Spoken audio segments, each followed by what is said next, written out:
Hello friends, welcome to news Tamil online. சாதாரணமா ஒரு ஒட்டகம் வாங்க 215 கோடி செலவு பண்ணாங்க அப்படின்னா உங்களால நம்ப முடியுதா? அவர் தான் துபாய் நாட்டோட இளவரசர். இந்த உலகமே பார்த்து வியக்கிற அளவுக்கு ஆடம்பர வாழ்க்கை வாழ்ற துபாய் இளவரசரை பத்தி தான் நாம இந்த வீடியோல பார்க்க போறோம். வீடியோக்குள்ள போறதுக்கு முன்னாடி நீங்க நம்ம சேனலை சப்ஸ்கிரைப் பண்ணலன்னா சப்ஸ்கிரைப் பண்ணிக்கோங்க. அப்படியே பக்கத்துல இருக்கிற பெல் ஐக்கானையும் கிளிக் பண்ணிக்கோங்க. வாங்க வீடியோக்குள்ள போகலாம்.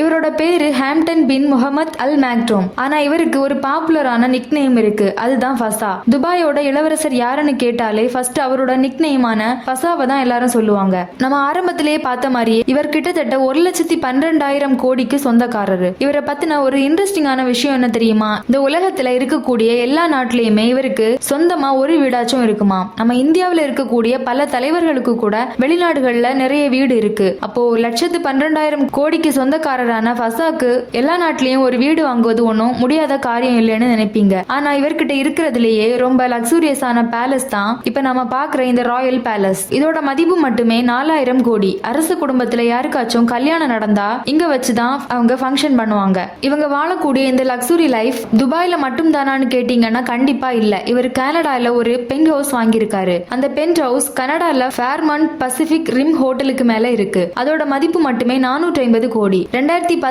ஒரு பென்ட் ஹவுஸ் வாங்கினாரு. அது அவருக்கு ரொம்பவே பிடிச்சதுனால 2 வருஷம் கழிச்சு அதே கனடால 2 பென்ட் ஹவுஸ் மொத்தமா வாங்கியிருக்காரு. கனடால ரொம்ப விலை மதிப்புள்ள பென்ட் ஹவுஸ் இதுதான். இதுல ரொம்ப வேடிக்கையான விஷயம் என்னன்னா, கனடால இருக்கிற ரொம்பவும் எக்ஸ்பென்சிவான பென்ட் ஹவுஸ கனடால இருக்கிறவங்களே வாங்கல, துபாயோட இளவரசர் தான் வாங்கியிருக்காரு. அந்த பென்ட் ஹவுஸுக்கு கனடால இருக்கக்கூடிய ரிச்சஸ்ட் பர்சன் கூட அலோடு கிடையாது. இவ்வளவு பண்றாங்களே, இவங்களுக்கு காசு எங்க இருந்து தான் வருது அப்படின்னு நீங்க கேட்டீங்கன்னா இவருக்கு சொந்தமா ஒரு கம்பெனி இருக்கு, சபீல் இன்வெஸ்ட்மெண்ட்ஸ். ஃபசா தான் அதுக்கு ஓனர். துபாயில இருக்கக்கூடிய முக்காவாசி ப்ராப்பர்ட்டிக்கு சொந்தக்காரங்க இந்த சபீல் இன்வெஸ்ட்மெண்ட் தான். பாம் ஜுமைரா ஐலாண்ட் கேள்விப்பட்டிருக்கீங்களா? அந்த ஐலாண்ட்ல ஜுமைரா சபீல் சரேரி அப்படின்னு ஒரு ஹோட்டல் இருக்கு. அதை கட்டி முடிக்கிறதுக்கு மட்டும் 9 லட்சம் கோடி செலவு பண்ணிருக்காரு. அந்த ஹோட்டல்ல மொத்தமா 405 ரூம், 38 ராயல் ரெசிடென்ஸ், என்டர்டெயின்மெண்ட்க்கு பல இடங்கள் அப்படின்னு பலவிதமான வசதிகளோட கட்டியிருக்காரு. அங்க இருந்து வரக்கூடிய மொத்த வருமானமும் வசாக்கு மட்டும் தான் சொந்தம். இதெல்லாம் போதாதுன்னு ஸ்காட்லாந்துக்கு போய் அங்க இருக்கிற ராயல் ஃபேமிலி கிட்டத்தட்ட 63,000 ஏக்கர் எஸ்டேட்டை வாங்கி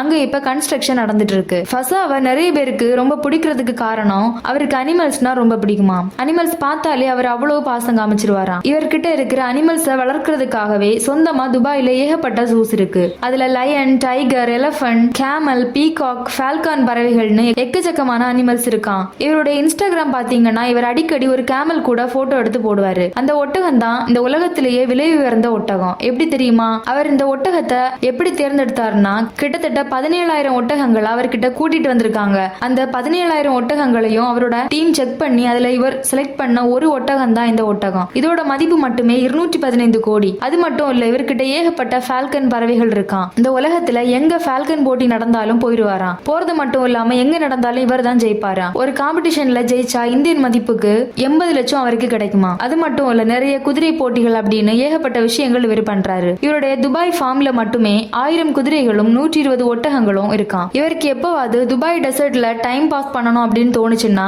அங்க போறதுக்காகவே ஒரு ரிக்ஷா டேங்க் வாங்கி வச்சிருக்காரு. இவர்கிட்ட இருக்கிற லக்ஸுரி டேங்க் இதுதான். இதோட மதிப்பு மட்டுமே 2 கோடி. பாலைவனத்துல டைம் பாஸ் பண்றதுக்கே 2 கோடி கொடுத்து ஒரு லக்ஸுரி டேங்க் வாங்கியிருக்காங்கன்னா பாருங்க. அதே மாதிரி இவருக்கு தண்ணி மேல பயணம் பண்றது ரொம்பவே பிடிக்குமாம். அதுக்காகவே 7 கோடி செலவு பண்ணி 3 பேந்தர் வாட்டர் கார் வாங்கியிருக்காரு. இவருக்கு சப்போஸ் ஏதாவது கடல்வழி பயணம் பண்ணக்கூடிய சிச்சுவேஷன் வந்துச்சுன்னா அதுக்காக 2 எஸ்மெரல்டா யாக்ட் வாங்கி வச்சிருக்காரு. அதோட மதிப்பு மட்டுமே 550 கோடி. சப்போஸ் இவருக்கு நடுக்கடல்ல போய் டைம் பாஸ் பண்ணணும் அப்படின்னா அதுக்கு தனியா ஒரு ஆக்ட் வச்சிருக்காரு. அதோட பேரு குவாட்ரோ எலி ஆக்ட். இதோட மதிப்பு மட்டுமே 1,500 கோடி. இதை இவர் 2013 வாங்கி இருக்காரு. இந்த ஆக்ட் மூலமா தான் கடலுக்குள்ள டைம் பாஸ் பண்ணுவாராம். இந்த ஆக்டுக்குள்ள ஜிம் இருக்கு, ஸ்விம்மிங் பூல்ஸ் இருக்கு, ஸ்பா ட்ரீட்மெண்ட் பண்றதுக்காகவே தனியா இவருக்குன்னு ஒரு இடம் இருக்கு, ஹெலிகாப்டர் லேண்டிங் இருக்கு, ஸ்பெஷலா எல்லா வகை உணவுகளும் சமைச்சு தரதுக்கான ரெஸ்டாரண்டும் உள்ள இருக்கு. ஃபசா கிட்ட இருக்கக்கூடிய கார் கலெக்ஷன்ஸை பாத்தீங்கன்னா சும்மா மிரட்டலா இருக்கும். இவர்கிட்ட இருக்கிற மொத்த கார்ஸோட மதிப்பு மட்டுமே 500 கோடிக்கு மேல வரும். இதுல எத்தனை கோல்டன் கார்ஸ் இருக்குன்னு அவருக்கு கூட தெரியாது போல, அவ்வளவு கோல்டன் கார்ஸ் இருக்கும். அதுல முக்கியமா ரோல்ஸ் ராயல்ஸ் பேண்டம் அப்படிங்கிற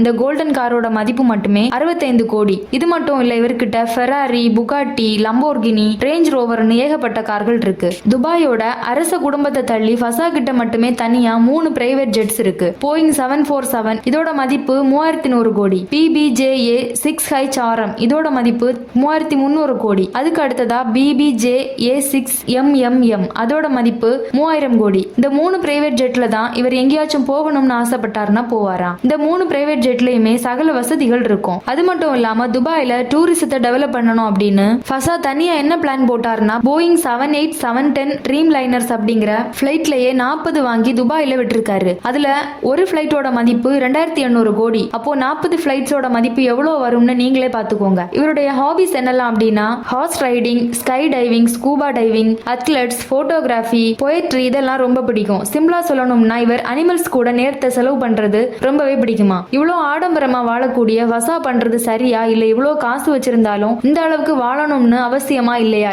உங்களோட கருத்துக்களை கமெண்ட்ஸ்ல ஷேர் பண்ணுங்க. இந்த வீடியோ பிடிச்சிருந்தா லைக் பண்ணுங்க, ஷேர் பண்ணுங்க. அப்படியே நம்ம நியூஸ் தமிழ் ஆன்லைன் சேனலையும் சப்ஸ்கிரைப் பண்ணிக்கோங்க. தேங்க்ஸ் ஃபார் வாட்சிங்.